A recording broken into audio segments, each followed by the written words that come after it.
বিশ্ব আদিবাসী দিবস উপলক্ষে হেমতাবাদ ব্লকের ঠাকুরবাড়ি এলাকায় হেমতাবাদ ব্লক তৃণমূল কংগ্রেসের উদ্যোগে পালন করা হলো বিশ্ব আদিবাসী দিবস।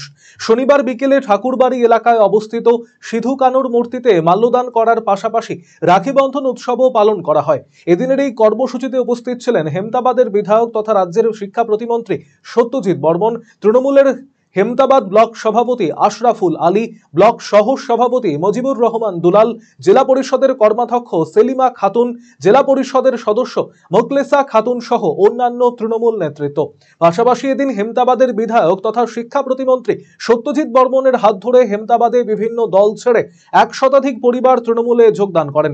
এরপর ভারত ছাড়ো বর্ষপূর্তি উপলক্ষে বিজেপি ভারত ছাড়ো স্লোগান তুলে হেমতাবাদ সদর এলাকায় মন্ত্রী সত্যজিৎ বর্মনের নেতৃত্বে মিছিল অনুষ্ঠিত হয়।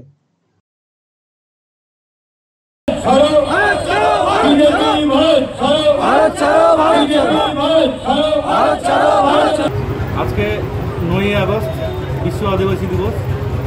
এই আদিবাসী দিবস উপলক্ষে আমরা হেমতাবাদ পঞ্চায়েতের ঠাকুরবাড়িতে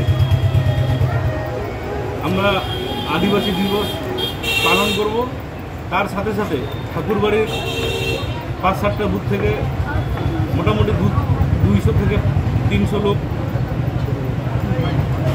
আমাদের তৃণমূল কংগ্রেসে যোগদান করবে এবং এই যোগদানের পরে আমরা বিজেপির বিরুদ্ধে, বিজেপি যে বাংলা বিরোধী, এই বাঙালিদের উপর যে রাজ্যের বাইরে যেভাবে অত্যাচার হচ্ছে তার প্রতিবাদে আমরা বিজেপির বিরুদ্ধে ভারত ছাড় আন্দোলনের প্রতিবাদ মিছিল করব। রায়গঞ্জবাসীদের জন্য সুখবর, যারা দীর্ঘদিন ধরে জয়েন্টের ব্যথা এবং হাড়ের সমস্যায় ভুগছেন তাদের জন্য রায়গঞ্জ দিশারিতে আসছেন আর.এন. টেকর হাসপাতালের জয়েন্ট রিপ্লেসমেন্টে ভারত বিখ্যাত অস্থিরোগ বিশেষজ্ঞ doctor Barun Dutta, MD, DNB. এখন থেকে প্রতি মাসের নির্দিষ্ট দিনে ডাক্তারবাবুকে দেখাতে আজই যোগাযোগ করুন দিশারি হেলথ কেয়ার, উকিলপাড়া, রায়গঞ্জ শাখায়। যোগাযোগ করুন 7477785509, 7477785512 এই নম্বরে।